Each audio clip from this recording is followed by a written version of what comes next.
Okay. All right, here we go. Good evening, everybody. My name is Jenna Sistad, and I am with the Ocean Monmouth Health Alliance, joined with me tonight here by our partners at the Cancer Education and Early Detection team. We have Raven Gates, who will be presenting, and we also have the Rutgers Cancer Institute of New Jersey's Ashley Perper, who will also be presenting. And tonight's topic is lung cancer prevention and health equity in the LGBTQ plus community. This is the second of two series that we were offering through this collaboration, and we are celebrating Lung Cancer Awareness Month. So welcome and thank you for being with us tonight. I'm going to turn it over to Ashley to start us off. And when you are ready, Ashley, you let me know. I will do the poll for you. Okay, great. Thank you so much. I'm going to share my screen. I always say that tentatively because sometimes we all know how technology works. There it is. Perfect. Okay, well, hello, everyone. I think most of the people on the call right now know me, but if not, my name is Ashley. I use she, her pronouns. I'm a community cancer control specialist with Rutgers Cancer Institute of New Jersey. Basically just a fancy way of saying I'm a health educator, and one of my focus areas is the LGBTQ plus community. Just a quick disclaimer we like to put in: this presentation is for educational purposes only. No material in this presentation is intended to be a substitute for professional medical advice, diagnosis, or treatment. Please see your doctor or other qualified healthcare provider with any questions you may have regarding any specific medical condition or treatment. Again, like I mentioned last time, this is a safe space. It's a judgment-free zone. Some of the topics might seem a little sensitive, and I don't want anyone to feel discouraged by it. Please feel free. It is a relatively small group. Speak up with any questions. The presentation is relatively short, so if you want to, save your questions for the end or just put them in the chat, feel free to do so. If you want your question to remain anonymous, just private message me and I'll read the question out loud as if it's an anonymous question. Also, my email is here, and I'll share that again at the end in case anyone has any questions post-workshop. Just briefly, today's objectives: we are going to review some terminology. We are going to discuss the smoking rates and behaviors in the LGBTQ plus community, and discuss some best practices in creating affirming and inclusive programs, whether it be whatever program you're working on, or if you're looking to create a smoking cessation program, etc. All right, so before we get started, I do have a little pretest. Should be hopefully launched as a poll here. All these statements are just true, false statements. Yes, see, it launched, yay, you did it. So yeah, just true, false statements. We will be launching this again at the end of the presentation just to see if any of your answers change, or if there was something you didn't know that you may have learned throughout the presentation, and that's when we will go over the answers.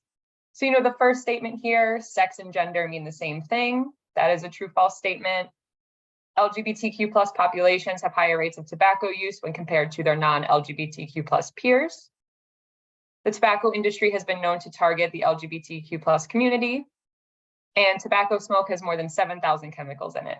And actually, since I'm not the host, I get to answer the questions too. Might skew the results, but that's okay. So just give everyone a few moments.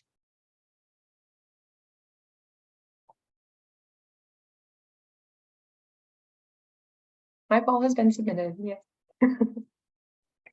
And just Ashley, so on my end, it's saying the same thing it said before, that I'm logged in from another device and the polling session is inactive. So as soon as I launched it, it didn't allow me to see if anybody was answering or anything like that. Oh, so interesting. I'm gonna log off and then see. I'm gonna come from my personal phone and see if that'll help. All right, thanks, Raven. Oh, that's interesting because the poll popped up on my end as if I was a participant to answer. Is anybody else seeing the chat and the poll on their end? Yeah, I saw the poll and took it already. Okay, good. Okay. That's helpful. If you didn't see the poll and you want to put your answers in the chat, that's fine too. I don't want to, I want to be mindful of everyone's time and not spend too much time on this. So if you answered the poll, that's great. If not, you can put your answers in the chat, and if not, we'll just talk about it at the end. Yeah, and I think I can see that people are taking the poll. I just can't maybe tell us what the poll answers say at this time. Actually, I think I can. View poll results. It's telling me. Okay, so yeah. You want me to go through it with you, Ashley? No, I it's can okay. see. Okay.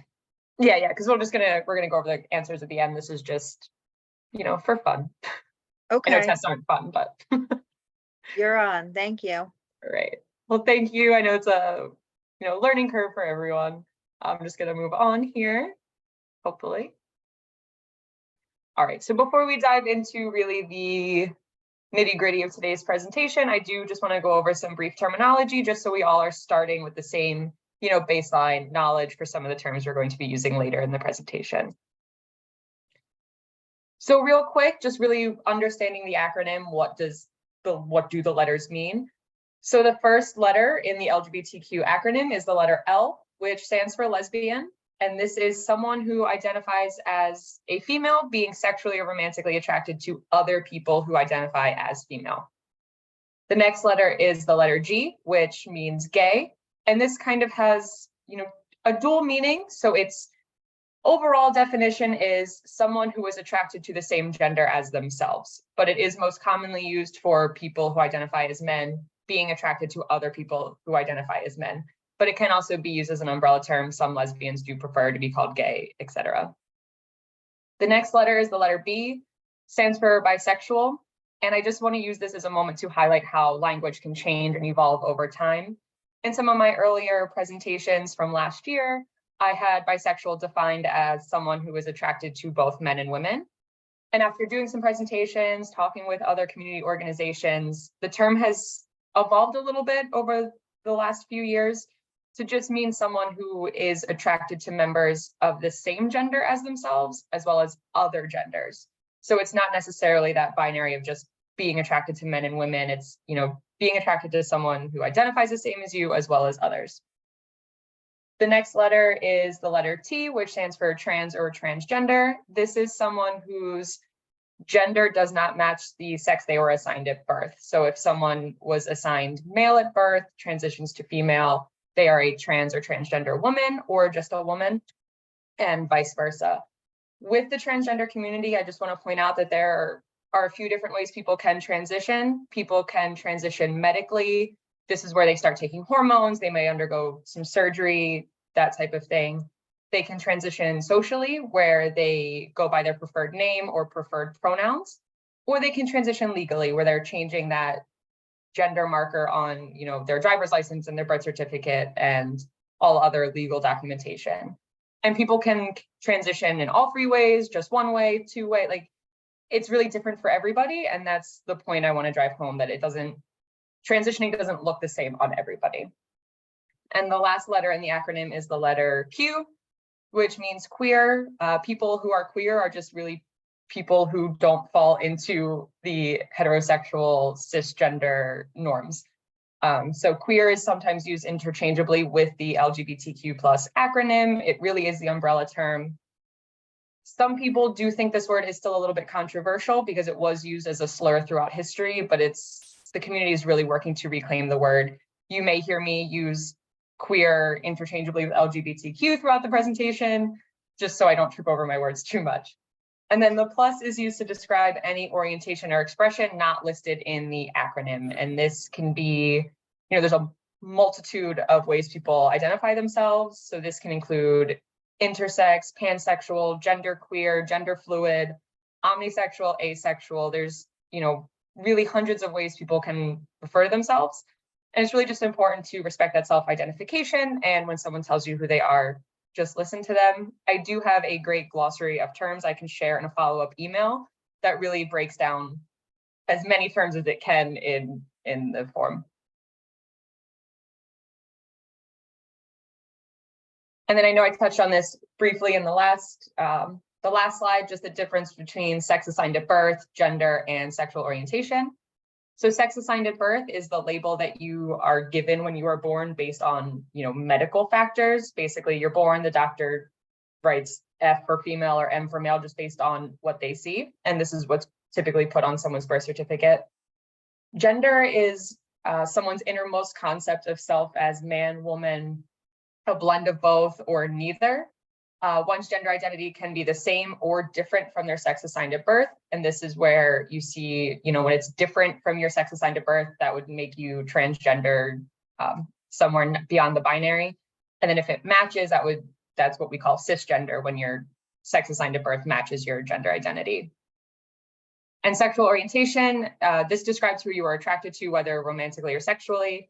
This is a spectrum and it can change throughout one's life. And one thing I just want to point out is, knowing someone's gender doesn't tell you anything about their sexual orientation, and vice versa. All right, I just can move my little Zoom bubble here. All right, so now we're going to, get a little bit deeper into why we are all actually here today to talk about lung cancer, which really ties a lot into tobacco behaviors and smoking behaviors. So I just want to point out that research documenting the health disparities among LGBT individuals is growing, but there are still limited national data available regarding tobacco use among the LGBT community. The most current national data for LGBT youth and adult tobacco use is from 2016. So this really just emphasizes the urgent need to improve research in the community. But however, the data that is available does indicate that the LGBTQ community is disproportionately impacted by tobacco. As you can see on the slide, 20.5% or more, this is just, again, estimated numbers, of the LGBTQ plus community partake in the use of tobacco products. Lesbian, gay, and bisexual adults are more likely to use cigarettes and twice as likely to use e-cigarettes when compared to non-LGBT adults. Transgender adults have higher odds of using cigarettes, e-cigarettes, hookah, and cigars. In addition to using tobacco products at higher rates, youth sexual minorities were more likely to use tobacco more heavily, meaning if someone who was not part of the sexual minority group was smoking 1 pack a day, they found that people who do exist within these sexual minorities would be smoking 2 packs a day. So while both communities would be smoking, the LGBTQ community smokes more. And approximately 36% of LGBTQ smokers report smoking menthol cigarettes compared to 29% of heterosexual or straight smokers. This is a little important tidbit that we're going to talk a little bit more about later, this menthol component. And, I don't want to bore everyone by reading just a bunch of percentages and statistics and numbers. But basically, all trends do point to the fact that queer youth and adults are more likely to use tobacco and use them more heavily when compared to their non-queer counterparts. A lot of this information did come from the truthinitiative.org. So if you're interested in reading more, definitely a great website. Again, I will share all these resources. And just one thing to touch on, like e-cigarette, vaping type of use, they did find between 2020 and 2021, e-cigarette use rates rose at higher rates among lesbian, gay, and bisexual youth compared to heterosexual youth. So we're seeing the same trends in the vaping e-cigarette realm that we are in the cigarette realm. Again, here's just more of the same of what I was mentioning, just more in graph form. You can see here on the left, the comparison of lesbian, gay, bisexual adults versus straight adults. Both male and female, the rates are higher. Again, this is from 2016, but we definitely didn't reverse this trend over the last couple of years. And you can see similar trends here, transgender youth versus cisgender youth, tobacco use across the board, smokeless tobacco, cigarette use, e-cigarette use, all smoking products, the rate is much higher for transgender youth than cisgender youth. So some factors that influence tobacco use in the community, really the desire to fit in with peers. LGBTQ youth are often ostracized by many people in the community. So when they find a group that they feel they fit in with, and if that group is smoking and they really, they want to fit in with that group, they are more likely to start smoking. Smoking is a negative coping strategy used to deal with and mitigate experiences of minority stress, really being part of that minority population. Socializing in venues that permit smoking, there is a large bar culture around the LGBTQ community. We'll talk a little bit more about this later as well. Some stressors that come along with disclosing one's identity, having to constantly come out and tell people who you are is a very stressful experience. While doing my research, I stumbled across this young woman who was saying that the stress she was experiencing, she used to self-harm and she replaced self-harm with smoking because she was getting that same stress relief from smoking that she was from self-harm. And in her mind, she was making, the healthier choice, oh, it's just smoking, it's just cigarettes. But that can really highlight that the stress the community is under and the lengths they'll go to mitigate the stress. There has been aggressive targeting from tobacco industries to the community, and just a lack of culturally competent providers and social services. It's kind of one of those, you don't know what you don't know. If you're not having these services telling you that smoking is bad and it can lead to lung cancer and all these other health conditions, and you don't know. So in the United States, LGBTQ people are about 2 times more likely than straight people to take up smoking. Tobacco companies know this and work hard to make sure this continues. Tobacco companies use a multitude of methods to target the LGBTQ community, including advertising in gay press publications, depicting tobacco as a normal part of the LGBT life, using corporate philanthropy as evidence of support of the community, participating in giveaways, increasing advertising, hosting community outreach efforts, such as LGBT bar nights, where they would, feature specific cigarette brands at these bars that were gay bars to, promote it. And you can see e-cigarette and vaping companies have really followed suit. You can see this is just a very small snippet of the advertising that is out there that shows, smokeless tobacco, vaping, cigarettes, take pride in all you do. And it's, really equating smoking to being gay. And a lot of pride marches and pride events are funded by the tobacco community because they want to put on these great events, and, you need money to do that. So if the tobacco industry is giving you money, now there are some pride events that have decided to stop taking money from tobacco companies and have stopped promoting them. And again, it's a step in the right direction, but it's not going to, change everything overnight. So I do have a very short video. This video is about 2 minutes long. I might have to reshare because I don't think I clicked share sound when I shared my screen the first time. So I will have to do that. This video is really great. And basically in these 2 minutes, Dr. Scout covers everything I'm talking about in this presentation. So it's definitely a very good overview. So just give me 1 second. I'm going to stop sharing and then I'm going to reshare to make sure I share sound.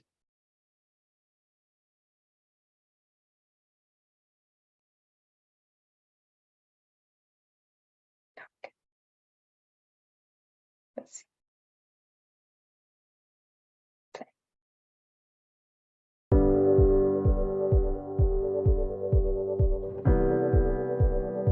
Smoking is the largest preventable cause of disease and death in the United States. Lesbian, gay, bisexual, and transgender Americans smoke at much higher rates than average, so they suffer more smoking-related death and illness. Dr. Scout directs the Network for LGBT Health Equity at Centerlink.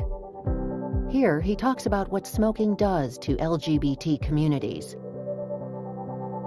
Unfortunately, I just want to double check. Are we able to hear this? Yes, we are. Okay. Because there was just a lot of background music for a while, so I didn't know. Okay. lesbians, gays, bisexual, and transgender people don't even realize that we smoke more than other populations. And at the same time, the tobacco control movement often doesn't realize we do too. As the next generation comes out and tries to find their leaders, they see people who are smoking, and it keeps, it's really like a socially transmitted disease. While many of us are really outraged, a lot of us do not understand that we even have a disparity. The tobacco industry has a long history of marketing to the LGBT community. There's a lot of community gratitude for the tobacco industry, which has moved in early and swiftly to be LGBT community supporters. We also saw the tobacco industry spending more money on telling us how great they were with our rights and issues than they were even spending on supporting us. And we've seen the industry twist our civil rights issues to look like that freedom to smoke is like civil rights for LGBT people. We also really need the regular tobacco control programs to routinely include LGBT tailored work. I mean, we have a huge history of discrimination against us in the healthcare arena, which means that we're not going to trust you unless you prove that you're different than the history. So if we see the policymakers prioritize LGBT tobacco stuff, that will be one of the best ways to help the community realize it, get educated, respond, and build the infrastructure as well. This video is a production of the Office of the Surgeon General and CDC's Office on Smoking and Health. All right. So the one thing I want to just note that he said that really stuck out with me was saying that, smoking really is a socially transmitted disease. And I had never heard it put that way before. And once he said it, it kind of clicked in my head that it really stuck with me and made a lot of sense in the way he described it. So, why is this important? Why do we need to know and understand smoking behaviors in the community? Why do we need to know and understand the social determinants of health that can lead to increased smoking risk? Why is this important? Well, tobacco use is the single most preventable cause of disease, disability, and death in the United States. Tobacco smoke contains a deadly mix of more than 7,000 chemicals. Hundreds are shown to be toxic, and there have been about 70 that have been shown to cause cancer. And I know this presentation is about lung cancer and smoking, but your smoking can damage nearly every part of your body. It's not just lung cancer, especially if you're using any of the smokeless tobacco, like the chew and the dip, you're at a higher risk for any oral cancers, esophageal cancers. Tobacco in general can lead to higher risk of stroke, coronary heart disease, pneumonia, hip fractures. It really is just, like it says, the most preventable cause of disease. So smoking and lung cancer. Well, smokers are 25 times more likely to develop lung cancer compared to people who have never smoked. Smoking causes 80 to 90% of all lung cancers in the US, and smokers today are at a greater risk of developing lung cancer due to a few different reasons. One being cigarette design changes, such as filters, vent holes, may lead to people, being able to inhale deeper, smoke a little bit more, hold the smoke in their lungs a little bit longer. And the changing chemical compounds of cigarettes, they've changed a little bit over the years. As you can see from this graph, it may be a little small, but so on the left side here, you can see in the 50s and 60s, while smokers did have the higher risk of lung cancer, it wasn't as drastic as it is, in the 2000s. And this is where I wanted to mention that menthol component, that LGBTQ people are more likely to smoke menthol cigarettes. And menthol cigarettes were designed to be easier to smoke. I mean, I've never smoked, I can't really speak from experience, but from what I've read, that the menthol has a cooling sensation, so it's a little less harsh, meaning you'll, again, inhale a little bit deeper, you'll smoke a little bit more, you'll hold the smoke a little bit longer in your lungs because it has that cooling sensation. And again, LGBTQ plus people are more likely to smoke and smoke at higher rates, making them more susceptible to developing lung cancer. Something I did mention, I believe, in the last one, that finding research on cancer rates specifically in the LGBTQ plus community is pretty limited. A lot of the national surveys don't collect that data, so it's hard to gauge the exact lung cancer disparities, but just going by the fact that, smoking leads to lung cancer, and if the community is smoking more, they are more susceptible to lung cancer. And just some other causes of lung cancer. So, while cigarette smoking causes 80 to 90% of lung cancers, there are other risks. Certain exposures, exposure to radon, exposure to secondhand smoke. It is shown that your risk of lung cancer is increased by about 20 to 30% if you are routinely exposed to a lot of secondhand smoke. If just exposure to other substances, including workplace exposures, a strong family history of lung cancer. And there are other causes and risks that, we as a, medical professional, they don't quite understand yet. But there's 2 points here I really want to mention. This exposure to secondhand smoke, even if, again, you've never smoked, but you're hanging out with a community that smokes a lot, your peer group smokes a lot, you're going to these bar nights, you're going to these pride events where there is a lot of secondhand smoke around, you are more susceptible to develop lung cancer. Another thing is the family history of lung cancer.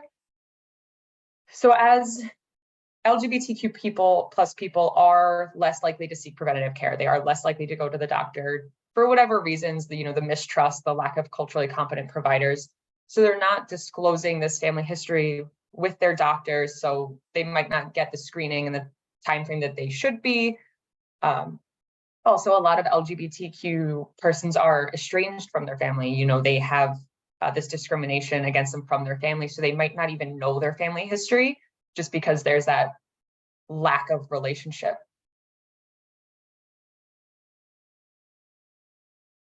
So besides quitting smoking, the next step you can do to not necessarily prevent lung cancer, but treat it the best way possible is getting a lung cancer screening.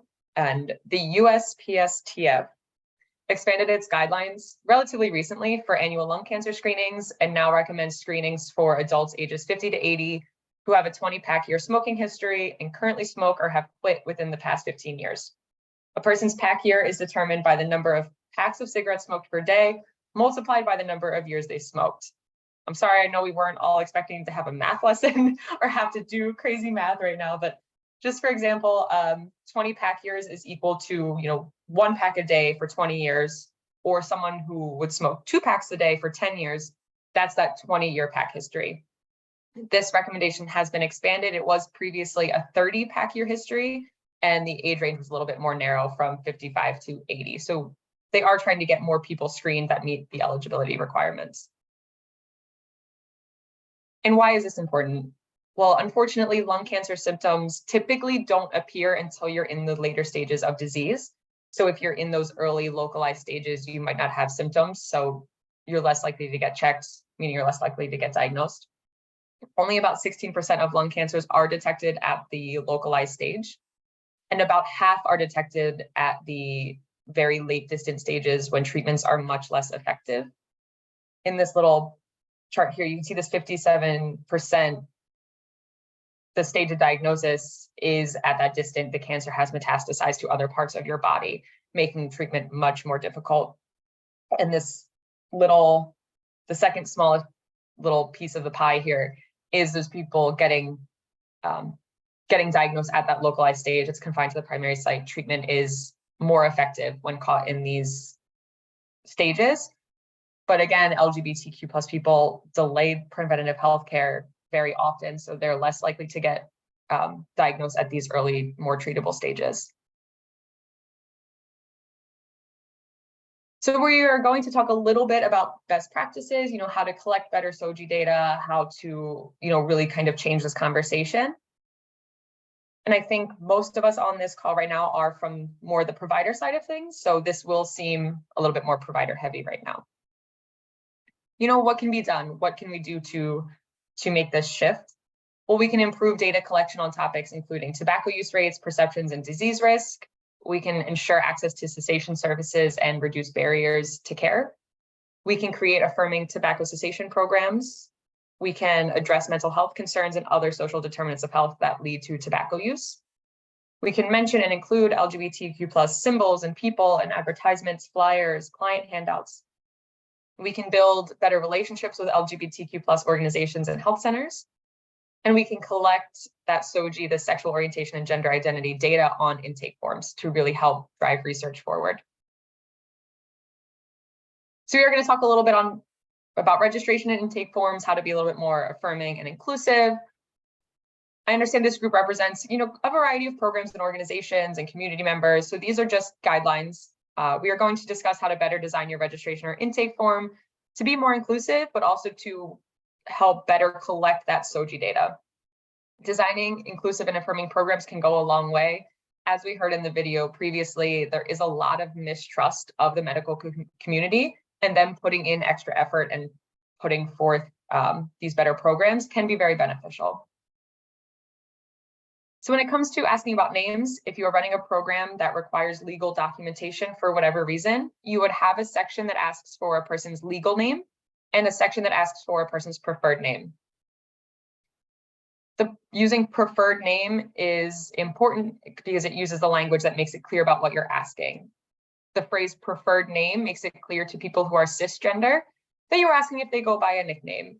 If your legal name's Nicole, but you like to be called Nikki, your legal name would be Nicole, your preferred name is Nikki. It just puts that forward.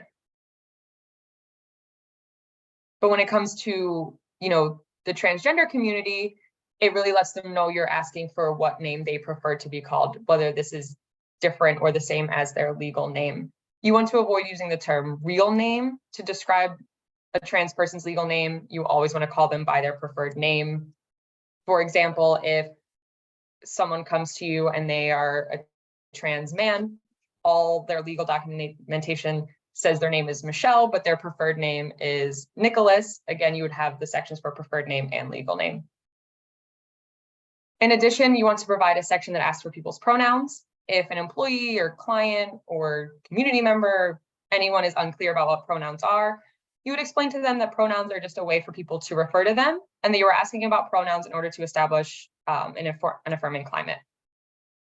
Keep in mind that some people may use a pronoun that is not listed here, which is why it's important to have a section called additional pronoun, where people can either type or write their pronoun. For example, some people use, they say, I go by he, him, and L pronouns, using L as the Spanish word for he. That would just be part of their additional pronoun. People also use more than one pronoun. They could use she, they pronouns, he, they pronouns, she, he, they pronouns. So you really just want to make it clear on your form that they can, represent all of their identities.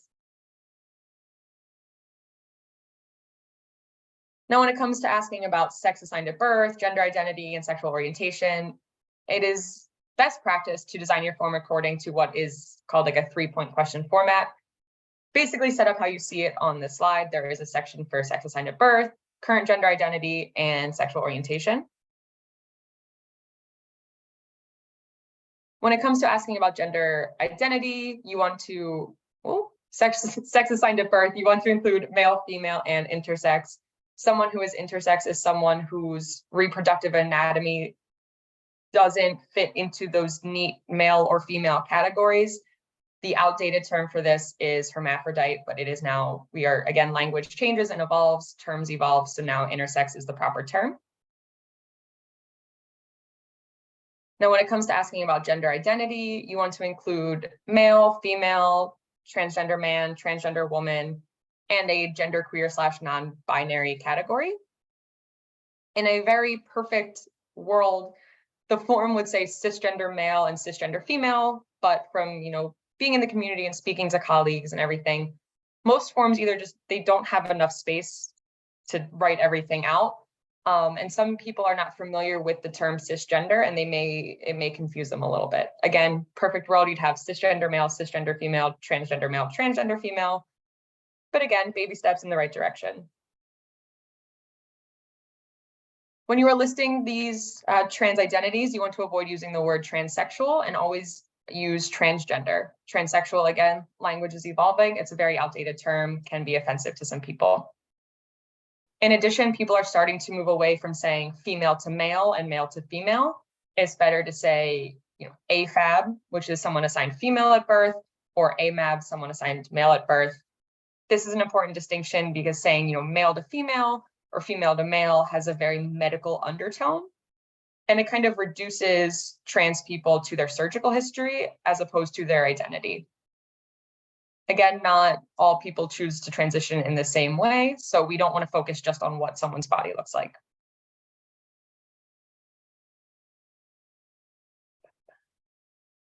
Even though, it's important to provide these categories on intake forms, people do have several different identities. It will be impossible to list them all. So again, having that additional category section where people can write in their gender identity if it's not shown on the form. You want to avoid having this category called other or something else because it sounds very dismissive. The last piece of the 3-point format is sexual orientation. For this section, you want to use current terms and list different identities, including straight, gay, lesbian, bisexual. You can list pansexual and asexual to be a little bit more inclusive, but again, having that part for additional category is important. It's also important to have a decline to answer for every category. Some people just might not be comfortable disclosing this information for whatever reason. If they're going to an event or they're at a medical office and they have a friend with them or a family member with them, they might not have disclosed their identity to the friend or family member, and they don't really want to, out themselves on a piece of paper. So it is important to have the decline to answer sections. Again, when it comes to intake forms if you need to know relationship status. It's important to expand a little bit on the options you offer. You know, it really wasn't until 2015 that same-sex marriage was legalized. And so you'd have people in same-sex relationships that would have to mark single on a form because, you know, they weren't married, but that didn't represent their identity. They were in these, you know, 20, 30-year relationships, but according to a piece of paper, they had to mark they were single. You know, and this is important too, because there's plenty of LGBTQ and non-LGBTQ people who just aren't married for whatever reason. So these people are in, you know, civil unions, domestic partnerships, long-term committed relationships, living together. You know, you want to be as inclusive as possible. Again, having a section for people to write in their own responses. There's some do's and don'ts of a registration or intake process. If you are registering someone over the phone or someone filling out intake forms over the phone, try to avoid using gendered greetings like sir or ma'am. Just refer to people as their name. You just use full name. Don't assume pronouns based on voice. This isn't only important in the trans community, but there are plenty of cisgender men that have very high-pitched voices and plenty of cisgender women that have very deep voices, and you don't want to misgender someone for whatever reason. You want to respect boundaries. I also have a little chart here that's, you know, with outdated phrases and the current phrases. I will be sharing this PowerPoint, so you don't have to, you know, memorize it. But something like, you know, sexual preference is very outdated. You want to use sexual orientation. You want to use terms like legal name instead of real name. And even now, homosexual is becoming very outdated and has that very medical connotation. And you just want to say, you know, gay person, gay people, lesbians, use the current terms. Apart from designing inclusive intake forms, another way you can make your organization or program more inclusive is having a non-discrimination policy, and having this policy, you know, on your website, email signature, job postings, post it in your office, just to, you know, let people know that you're inclusive of everybody. Now I'm just going to briefly touch on resources, and then we will move on. So in terms of tobacco cessation, the National Cancer Institute and the National LGBT Cancer Network both have LGBTQ+ specific services on their websites. Both have quit lines that have texting options, etc. So these are really great resources. There's also the NJ Quit line and the NJ Quit centers. From my knowledge, I have not seen them having any LGBTQ specific programs, but these are free services in the state of New Jersey. Again, just these are the NJ Quit centers. So for Monmouth and Ocean County, the Quit Center is run through RWJ Barnabas Health, the Institute for Prevention and Recovery. I did spend a while trying to find LGBTQ dedicated programs in the area, and I did see some that were coming out, you know, early 2020. They were having, you know, virtual LGBTQ tobacco cessation groups, but I haven't found any that were still up and running. If anyone knows of any, please let me know, because this is a question I get a lot. It is hard to find on my own, but there are resources we want to have. And if it's something that you're interested in doing, it's definitely important, as Dr. Scout mentioned, to have these programs dedicated to the community.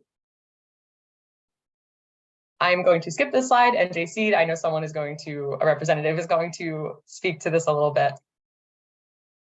From my side of things, we do have a patient navigation services that are statewide. They are free services. They can help people connect to screening services, whether they are uninsured, underinsured, regardless of citizenship status. Really, just as long as they live in New Jersey, they can get assistance. And that really brings us to the end here. I do have the post-test. Jenna, I'm not sure if you're able to launch the post-test. I'll try. I'll try right now. We'll give it a try. It may or may not pop up as a poll here. If it doesn't pop up, feel free to type what you think the answers are in the chat. And after a few moments, we'll talk about the answers briefly. Yeah, it's not popping up, Ashley. I'm sorry. It's giving me that same message from before. Do you want to just encourage people to put it in the chat instead? Yeah, if you want to just type your true or false answers in the chat, if you're able.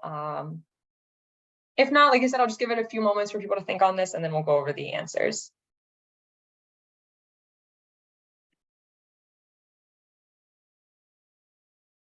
Yeah, I still think I need to figure out a way to get music playing during this portion of my workshop. Yeah.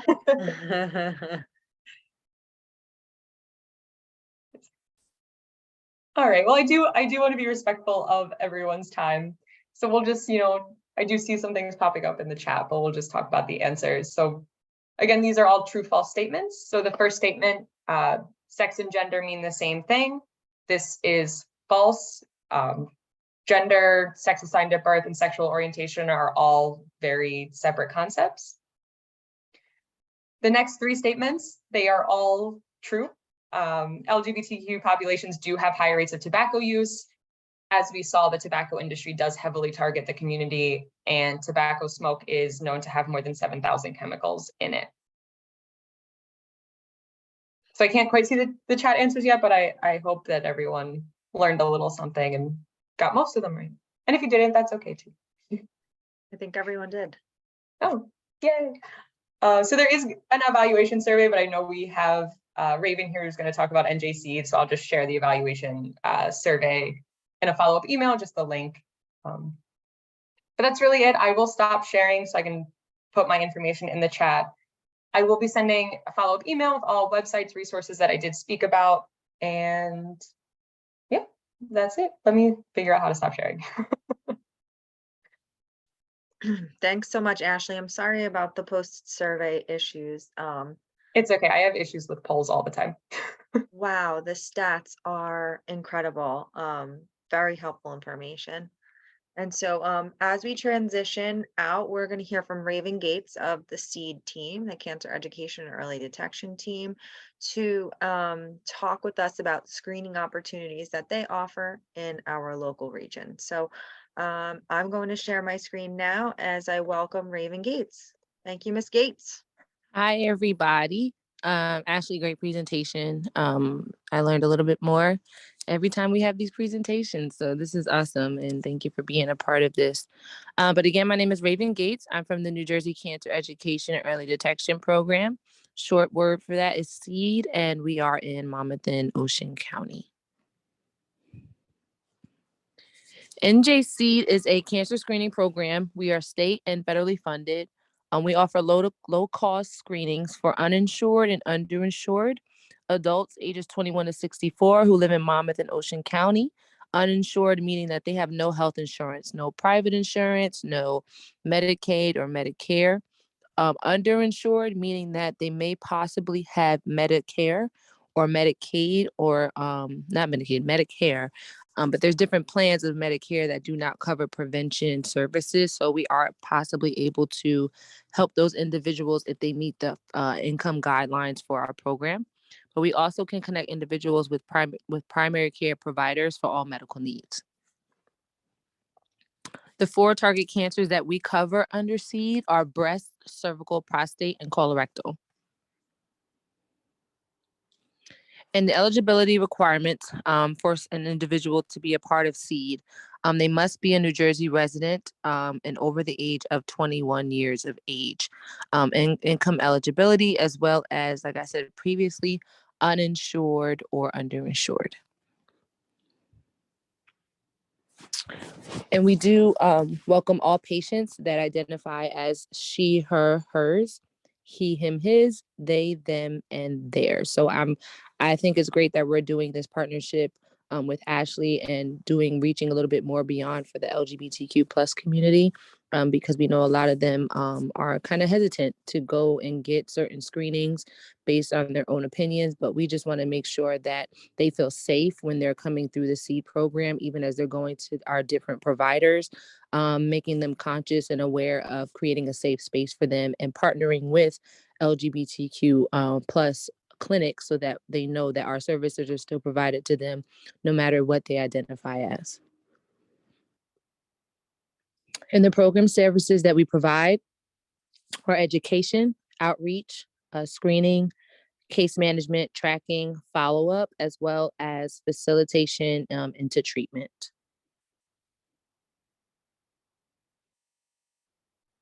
And here is just a snapshot of the screening services that we provide. Clinical breast examinations, mammograms ages 40 to 64, Pap test, as well as pelvic examinations, the human papillomavirus test, not the vaccine, diagnostic testing if results are abnormal, as well as a colorectal screening, which will be a FIT or FOBT test, and referrals to treatment.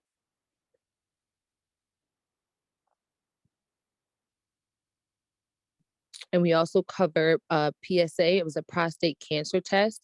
This is a blood test, a blood draw, usually used primarily to screen for prostate cancer. The test measures the prostate specific antigens in the blood, and what that does, I'm sorry, my screen just went blank. Okay. What that does is it's able to see if there's a PSA protein that produces that prostate to show that they have prostate cancer. A lot of men are afraid to go get this test because they feel like they're going to be violated. But we like to tell them, hey, we have another option. You can do a blood draw. It's simple. But we also cover prostate exams for men 55 years of age and older. For those who are African American, male ages are 45 years and older. Diagnostic testing, if results are abnormal, and as well as the colorectal screening, FIT and FOBT test. I love this slide because it basically encompasses all that we are trying to do and help those that are a part of our CEED program, but all can receive cancer screenings regardless of their citizenship status. NJ CEED is a non-reporting program. As we are in the community, I like to stress this because, we want to help those that are in the community, but a lot of them are afraid of being reported. And, most of our volume of patients are undocumented. So we want them to feel that they are safe getting these screenings and that we're not trying to, bring any harm to them or their family, but we're just trying to provide this service for them and helping them out. The great thing about, I would not say the great thing, but the thing about our program is if someone is diagnosed through the CEED program, meaning that they've met all the eligibility requirements, they were able to get a mammogram, we covered that for free or low cost, and it finds out that they are actually diagnosed through CEED, we will connect them with our clinical case manager. Her name is Kathleen Zapsik. And the awesome thing is that they'll come in the program not having insurance, but if they are diagnosed, they will be able to get the presumptive eligibility Medicaid insurance, which is provided to eligible patients if they receive breast and or cervical cancer diagnosis. This will lessen the financial burden during treatment for those individuals as they're going through the treatment of everything. Right now, unfortunately, if they are diagnosed through CEED, the presumptive eligibility Medicaid is not offered if they're undocumented, but we are still able to direct them to different funds or other organizations that can help them outside of that. And we also have a partnership with transportation with Uber Health. The CEED program, Monmouth and Ocean County have received a good amount of monies to provide transportation. I've been with CEED for about 5.5 years, and the last 2 years is probably the first time that I've seen transportation be available to patients. So if anyone is a CEED patient, meaning that they've come through, they meet the guidelines for our program, and they need to get to their screening mammogram appointment, diagnostic, chemo, whatever it may be, if they are a CEED patient, we can provide that trip for them for free, there and back. We're not just gonna just leave them and drop them off. We're able to cover the fee for both ways. So please, please, please, if you know someone that can take advantage of not just CEED, but also Uber Health, through our partnership with them, we do not want to give the money back. So if you can please reach out to myself or Diana Rios, who's on here, as well as on the slide, her information to book a ride for those specific people. And you can also follow us on social media. We're on Instagram and Facebook. This is where we share a lot of our OMHA family flyers, as well as different organizations in the community that we're partnered with, and our CEED information. We've had in October, we had about 8 free cancer screenings for mammograms for women, and we were able to even get some people from Facebook seeing those flyers and seeing the information. So So you can stay connected with us on our social media platforms on Instagram and Facebook. And here's just some contact information, our line for Monmouth County and Ocean County. And if you need to get in touch with myself or any of the names that are on here, I'll be able to share this out or give it to Jenna to send it out to you guys. Mostly on everyone here knows me. But if you want, I'll put my information in the chat so that you can have it and contact me if you have any questions or concerns. Thank you again for having CEED be a part of this. Like I said, we're trying to reach those outside of those that are in the LGBTQ community and making them feel safe to receive our services. So thank you.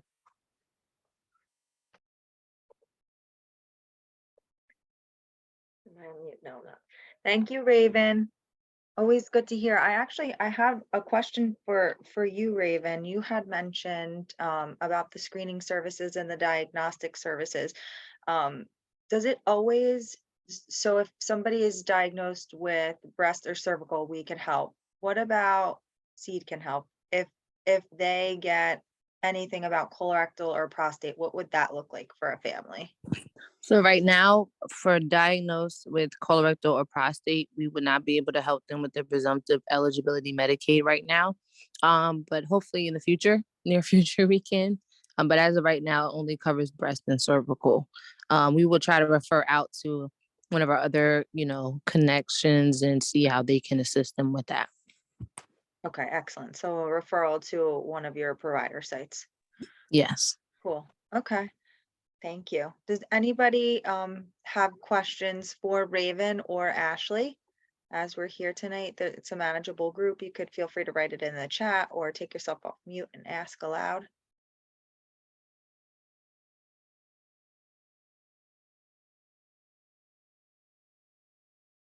No. Okay. I'll take the silence as a no. And just like to thank you all again for being here with us tonight. Ocean Monmouth Health Alliance, CEED, and CINJ, thanks you for your time. And I thank Ashley and Raven for their great presentations. So be well, everybody. We'll sign off here. Have a good night. Thank you.